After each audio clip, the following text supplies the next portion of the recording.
Esa es la pregunta que dio origen a este libro. Justamente El fin de un sueño secular, el nombre del libro, el título que escogimos, es para dar la idea que quizá era un sueño. Era un sueño que nació muy temprano en el estudio de las relaciones internacionales. Si recordarás, las relaciones internacionales modernas como las conocemos nacieron, digamos, canónicamente después de la Paz de Westfalia en el siglo XVII, en el que parte fundamental de esos nuevos acuerdos era que la religión iba a dejar de ser un asunto de problema internacional, una causa bellis, una causa de guerra. Y los reyes se encargaron soberanamente de cualquier asunto religioso que pasara dentro de sus territorios. Y así nació el comienzo de un concierto de estados-nación, cada uno con su identidad en esa época, cada uno con su religión, que más o menos trajo la paz a Europa y que después se expandió por el resto del mundo esta idea de soberanía post-westfaliana. Desde entonces la religión que empezó a quedar un poco excluida del estudio de las relaciones internacionales. Por otro lado, en el siglo XX, a finales del XIX, principios del XX, la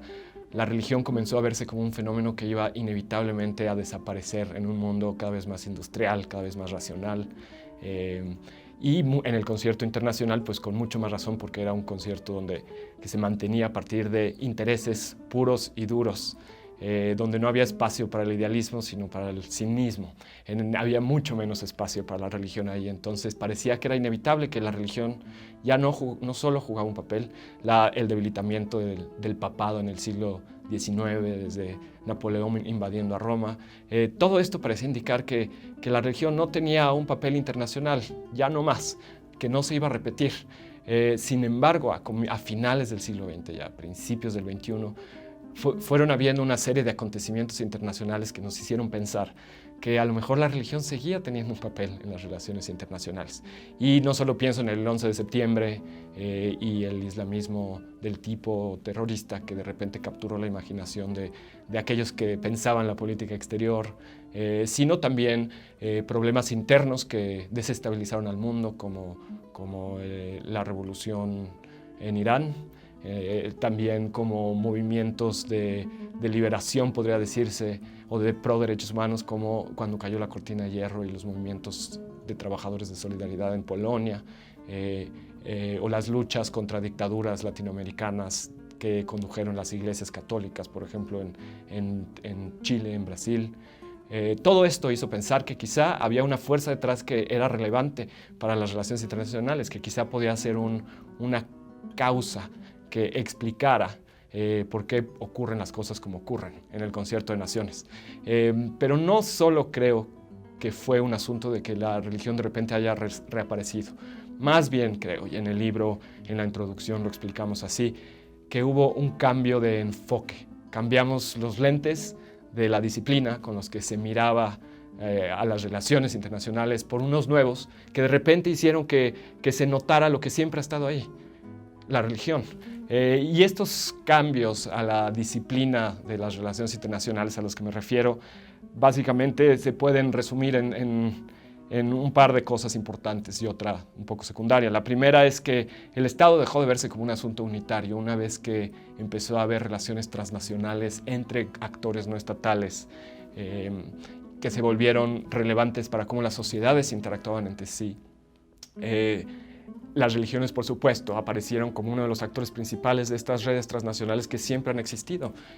No solo misioneros, sino también organizaciones no gubernamentales de activistas o de catequistas o de escuelas, donde hay intercambio de estudiantes. En fin, son muchas instituciones de corte religioso que vinculan sociedades, que siempre lo han hecho, y de repente esos vínculos en una sociedad cada vez más interconectada, menos aisladas por las fronteras, con más intercambios culturales y de otro tipo, empezaron a ser relevantes. La globalización de repente no solo era un asunto de finanzas, de intercambio de capitales o de productos o de viajes transatlánticos por avión entre personas, sino también de intercambios que ocurrían a través de la religión y que siempre habían ocurrido. De repente vimos cómo la religión también era un vehículo privilegiado de la globalización. En segundo lugar, la otra razón del cambio epistemológico, digamos, paradigmático de las relaciones internacionales recientes ha sido que hubo un cambio fáctico en el mundo, donde pasamos de un mundo bipolar a uno multipolar. En el mundo multipolar de repente los acuerdos de estabilidad son un poco más frágiles. Hay pequeñas cosas, no solo los actos de las grandes potencias, sino pequeñas cosas en regiones aparentemente aisladas o desconectadas que pueden generar un problema al balance de poder internacional. Es en este ambiente en el que aquellos problemas de inestabilidad generados por asuntos religiosos, sea por conflictos étnicos, étnico-religiosos, como en el caso de Irlanda del Norte,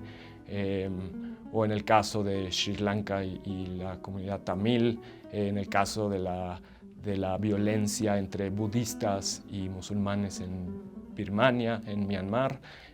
o en la India misma, entre hindús y musulmanes también, pueden convertirse en asuntos de interés internacional para la diplomacia activa de los países el día de hoy, que tienen que lidiar con este tipo de conflictos internos, pero que a la vez podrían producir conflictos internacionales relevantes en un mundo frágil, multipolar. Y por último, esto no necesariamente tiene que ver con un cambio epistémico en los lentes de la disciplina, sino con nuestra idea de el liberalismo y cómo funciona en la práctica. Y con esto me refiero a que si en el pasado las corrientes liberales fueron en buena parte los enemigos de las religiones organizadas en el siglo XIX, de repente ya en la segunda mitad del XX, cuando hubo esta nueva ola de libertades, una nueva ola democratizadora, donde las migraciones hicieron de los países lugares más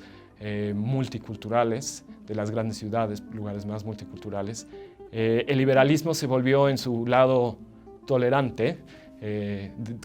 neutro frente a la religión, el mejor aliado de las religiones. Parece que el proyecto laico, del Estado laico que tenía que mantenerse separado, era un proyecto que sobrevivió sobre todo en sociedades donde había una religión dominante,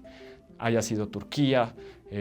o México, donde tiene una lógica, o Francia, donde tiene una lógica digamos, de construcción estatal, mantenerse separado de ese gran poder que era la religión organizada. Pero en sociedades donde la participación religiosa en la ciudadanía está pulverizada en muchos distintos grupos religiosos,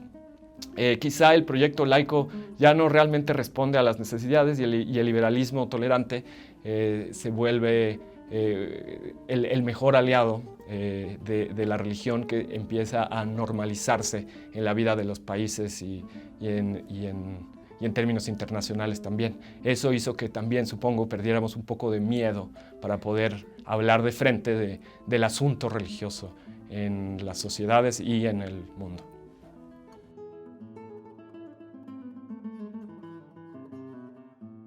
La religión no solo es un actor cultural, por supuesto que cada religión organizada de las grandes ofrece una columna vertebral de ritos, de símbolos que aglutinan gente alrededor de ideas y también de asociaciones políticas a veces, y este es el segundo ámbito que no solo es cultural, sino también puede activarse socialmente. No siempre lo hace, a veces permanece en el ámbito de lo privado, pero a veces se politiza o se vuelve una fuerza social de transformación, no necesariamente a través de los partidos políticos, pero sí de otro tipo de obras sociales, de educación, en fin. Entonces, a partir de estos como poderes, estas actividades básicas de las religiones organizadas, podemos empezar a imaginar qué clase de consecuencias puede tener en las relaciones internacionales. Por ejemplo, en el lado simbólico, el poder de las religiones para unir o dividir sociedades distantes, y no solo lo digo distantes en sentido en países diferentes, pensemos en un cristiano muy convencido en Estados Unidos y un musulmán muy convencido en Afganistán, sino también en las mismas ciudades cosmopolitas y multiculturales. Estos actores religiosos acompañan la integración o no de sociedades distantes o cercanas. Esa es una. La otra es, el siglo XX fue un siglo de grandes migraciones y parece que el XXI también lo será. Todavía no sabemos si tendremos algo que se parezca a la cantidad de migración que produjeron las guerras mundiales, pero pero poco a poco las migraciones entre naciones se han ido volviendo más comunes que antes. Y la religión acompaña el tránsito entre un país y otro. Si pensamos, de hecho, en el libro que estamos presentando, uno de los ensayos ahí incluidos, de Luis Lugo, habla sobre cómo la religión es un gozne, digamos, entre México y Estados Unidos, en la diáspora mexicana. No solo están transformando el paisaje religioso estadounidense, los mexicanos que viajan allá por su catolicismo, sino también ellos mismos y su cultura se está transformando en función de sus opciones religiosas allá. No todos se quedan católicos, muchos se convierten, se vuelven evangélicos o pentecostales porque, y es solo una hipótesis, parece que la Iglesia Católica no acompaña muy bien el cristianismo, sin duda, les vuelve la adaptación quizá más fácil a Estados Unidos, es el cristianismo compartido, pero la opción católica parece no acompañarlo tan bien como las iglesias pentecostales o evangélicas, que también se adaptan y empiezan a proveer servicios en español sin tratar de forzarle el inglés a esta comunidad y a la vez proveyendo una red que los ayuda a integrarse mejor, más rápido, de forma más eficiente. Entonces esta es una segunda manera. Por supuesto, no voy a entrar en detalle, en el libro pueden leerlo mejor, pero también se habla de cosas como el islamismo político en su amplio abanico, no solo en la versión terrorista que parece que se ha vuelto como la muletilla, que tiene mucho de falso en el sentido de que no es representativo de las grandes variedades digamos, de politización que tiene el Islam en el mundo y de cómo se disputa la idea de islamismo y del proyecto político del Islam en varias regiones e incluso dentro de mismos países. También se discute la idea de si el laicismo puede todavía atender sociedades multireligiosas o si mejor hay que empezar a pensar en otros términos para administrar la diversidad religiosa y desactivar conflictos. Las redes internacionales de activismo religioso, ONGs de servicio social que trabajan en África, en Asia, haciendo puentes, cambiando la luz, pozos de agua, y todas estas redes están administradas de forma, digamos, no centralizada y no necesariamente bajo la regencia de los estados, sino a partir de autoridades religiosas. El caso de la Iglesia Católica es muy notorio, en la Iglesia Judía también. En la religión judía, en el Islam, cada vez más Islamic Relief Services juega un rol muy importante. En fin, hay varios temas de los que hablamos en el libro que creemos que acercan al lector a empezar a ubicar las causas de las relaciones internacionales en asuntos que podríamos llamar religiosos.